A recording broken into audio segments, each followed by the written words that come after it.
Ji, Waheed Sahab, you and I have discussed this, God knows, for past 20 years. And you are absolutely right that, we have been talking about. In fact, after the first year of completion of SIFC, I had tweeted that IFC should present a report to the parliament and make it public so that people can take ownership of this institution. You know, unless people take ownership, people's constituency is critical for any institution to deliver. And lots of people actually reacted to my tweet at that time.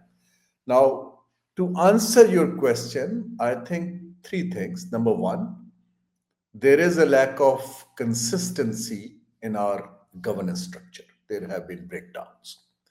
Number two, there is a lack of understanding of the modern governance practices, and we have not invested into that. That how accountability and public disclosure can help strengthen institutional structure, and most importantly, give confidence to the investors that despite the political fragility, they are in safe hands. That's what an institution, they inspire confidence.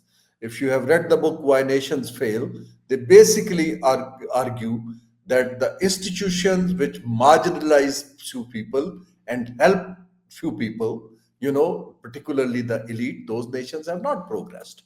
So it has to be an equitable, efficient delivery of policy that should be there. Linkages of policy with the public financial management are critical. If you have a policy that need to be financed, budget is merely an instrument to finance policy rather than budget becomes itself a policy. You see? So all I'm trying to say at this point in time is that the weaknesses which have been identified, institutional weaknesses, they are very serious in nature. People know about it. We have talked about it.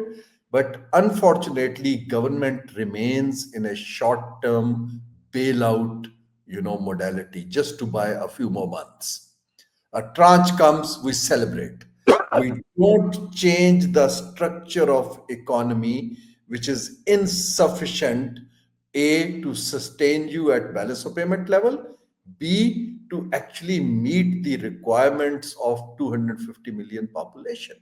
That's why you are a net importer, because you can't produce enough and you can't produce of quality which can yield better export returns. Now, that structural change would need serious sacrifices in the model of governance where the perks and privileges and vested interest are booming.